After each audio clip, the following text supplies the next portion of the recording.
Marines, FiOth here, and in this video we will be modding the Halberd, one of the first auto rifles that you can get your hands of.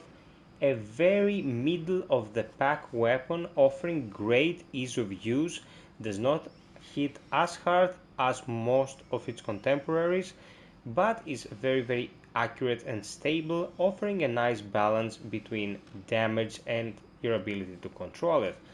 If you ask me why I don't have a snippet of a vid from this in the beginning of the video, well guys, I uploaded like 4 videos today, mostly gameplay. I wanted to give you something to watch, including one mission on Insane and one on Extreme. So considering that the Halberd is a gun that doesn't do anything particularly crazy, like I cannot reproduce vids like my Pikes vid where I was popping heads left and right. This is a consistent auto rifle and you know how it is used. You've watched my vids on the Pulse, you've watched my vid on the Kramer, you've watched my vids on the heavy assault rifle, the Type 88 that we got 3 days back. So without further ado, let's mod this thing.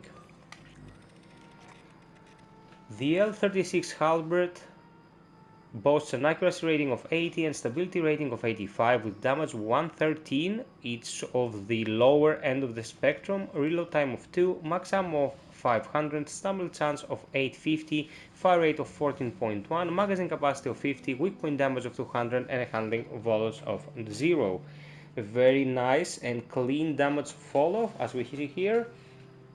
The first perk level gives it applies 5% accuracy, the second and third give it more fire rate, and the fourth gives it a range, accuracy and accuracy on weak point hit for 3 seconds, stacking up to 5 times, so we'll get plus 5 range and plus 5 accuracy if you hit 5 out of your 50 bullets. Mind you, 50 bullets is a tad smaller than the Pulse rifle's 60, so this gun will take more reloads to down any targets than the Pulse, since it has a smaller mag and a smaller damage output per bullet.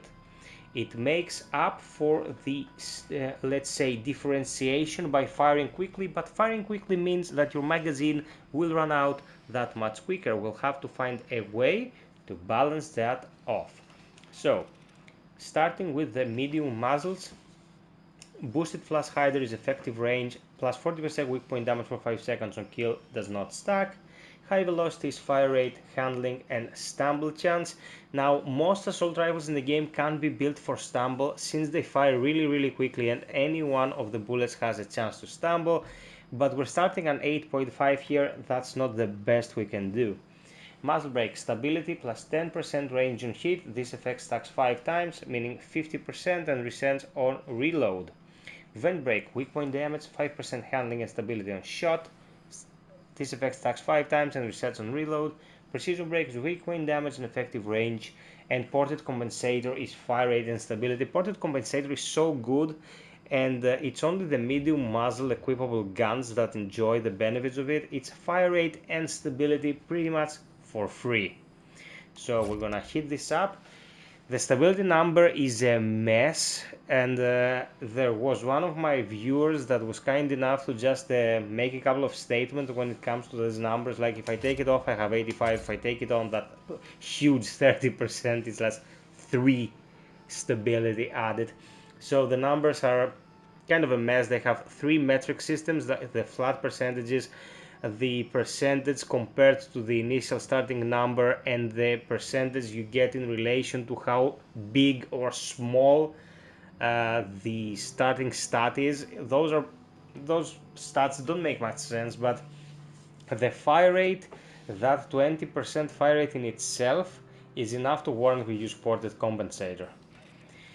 Now for the mag, we have to be very considerate here. Alloyed mag is reload speed and magazine capacity, casket mag is fire rate and max ammo, drum is magazine capacity, max ammo plus 25% reload speed when the magazine is empty, weight magazine is magazine capacity, handling plus 3% stability and range on shot, stacking 5 times.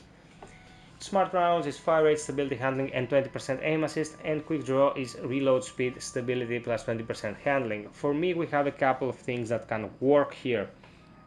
One of them is to go balls to the wall with the fire rate and put on a casket mag. This will up our total ammo, helps the gun be much more punishing with the expense of more frequent reloads. But here we're not really helping our reload unless you are running a build on your character that's very reload focused. You're gonna suffer from all these reload animations.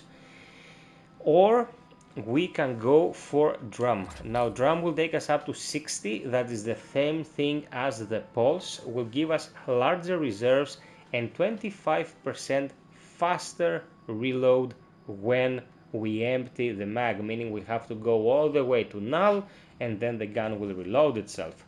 Let's take a look at how it will look in action after we're empty. So that's our rate of fire. And that's our reload. Let's see it again.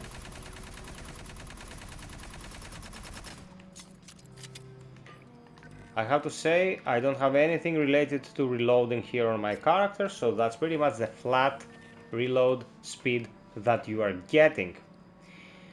Drum magazine for me is the best choice if you intend of sustaining fire and reloading only when empty, unless of course if you're out of the combat scenario.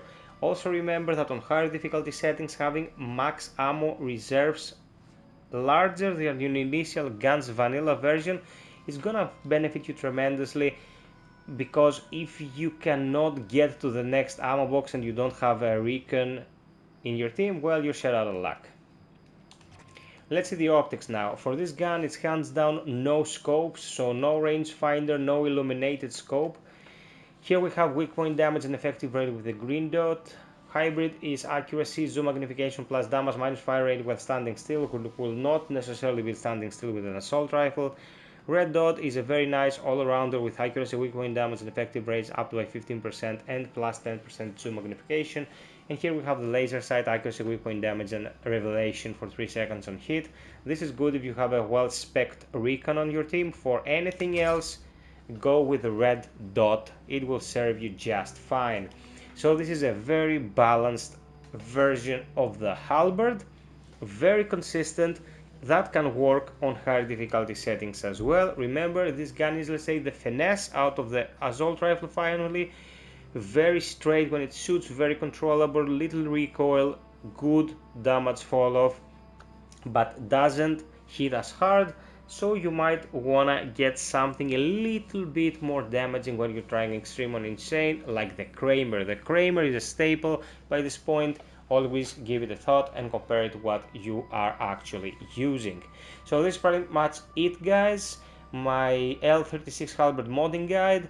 Check out the rest of the content I uploaded today, and also take a look at my descriptions of every vid coming out since the past few days. I started a Discord. It's a small Discord that I want to get you guys in there, be able to find other people to play with, coordinate, so we can build a community and enjoy the game. These games live or die by their communities, and I very much like to see Fireteam Elite succeed for all of us. Until next time, be well, stay frosty, and always strive for perfection, Marines. Cheers!